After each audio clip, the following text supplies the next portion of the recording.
So buttons here, it's super easy. So basically, what we're gonna do is we have this block.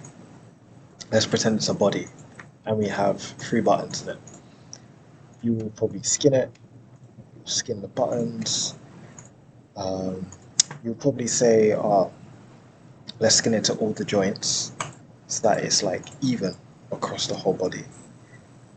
And then you start moving it, but then you realize the buttons are now being stretched because they're being stretched between two joints, and so you're like, okay, that's kind of weird.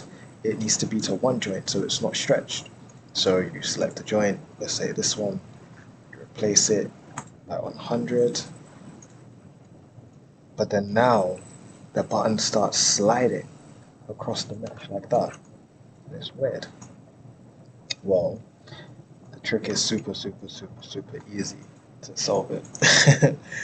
Take all three buttons. Let's just clean this real quickly. So you have the mesh moving, you have three buttons, they are all set to 0, translation, so frozen. We're going to use some stimulation. So if you change your tab to effects and you go to N hair, basically if you ever used N hair, you create these follicles basically. However, this is great because follicles follow the normals of the mesh, which means it's not bound to vertices. The thing that I showed you before, the other method I showed you before, which is using, let's say you grab a vertice and you go to constrain and you go to rivet in the latest mile, you can do this and you can now parent it under. But the thing is, this is still limited because you can only parent it to vertices. So you have to thankfully hope that someone has the button on a vertex, on a vertice. This method is a lot more fluid. So it doesn't matter where it is because now you're going to be pinning it to the normals, the faces, the vertices, the corners, it doesn't matter. So click the body, go to effects, go to end hair, go to create hair. Let's reset the tools. So basically, first you have the UV count. You can set the U to the lowest number, which can be 1, and the V, use this as a number to how many buttons you have or how many hair follicles you want. Since we have 3 buttons, I'm going to put 3. This hair clumps, put it to the lowest. If you put it to 0, it's not going to calculate. So make sure this is on 1 at least. Points per hair, also the lowest. The only setting, if this is low and this is low, the only setting that's going to change how many hair follicles you get is the V count. So when we press apply, what we now have is 1, 2, 3 hair follicles on the system. And you see how these hair follicles stick to the mesh. Not this hair strand here because this is dynamic, but these follicles right here. So if we look in the outliner, you have a hair system. We can delete that because we're not going to use that. If you look here, you have the PFX hair. You can delete that. We're not going to use that. What we're going to use is the hair follicles themselves. So with each hair follicle, on the side, you now have the U and V. And the U is basically left, right, and V is up and down, or it's the other way. Yeah, so U is left and right, V is up and down. Even if your mesh is like a cylinder or complex, you just need to find the correct coordinates. So we're going to map this up real quick. And if your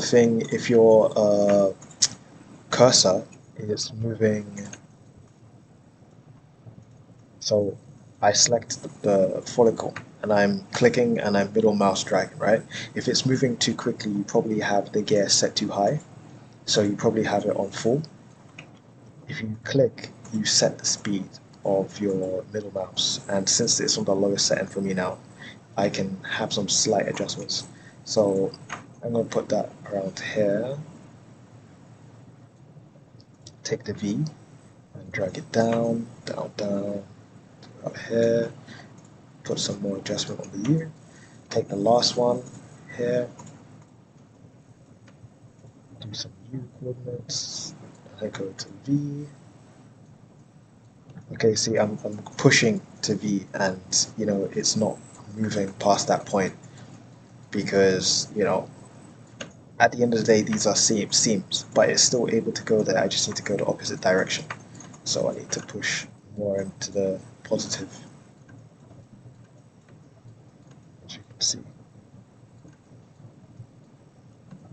down to there. Add some more U. Cool. Simple, easy, it's done. So now all you have to do is select your follicle, select your button, and oops, constrain it. Maintain offset. Take your follicle, select your button, maintain offset. Select your follicle, select your button, maintain offset. You can hide these, and now it's perfection. Even if you twist, look how much flexibility you have. You see? Even if you twist. And you know you can use this to your own uh, advantage. There was a project where I had to create this panda, and he had like face features sliding across his face and stuff like that because it was for like a Japanese company where they wanted this half 3D, half 2D sort of thing. And this is what I used. I actually rigged a controller up to the U and V parameters, and it labeled the eyes, mouth, and nose to slide across the mouth.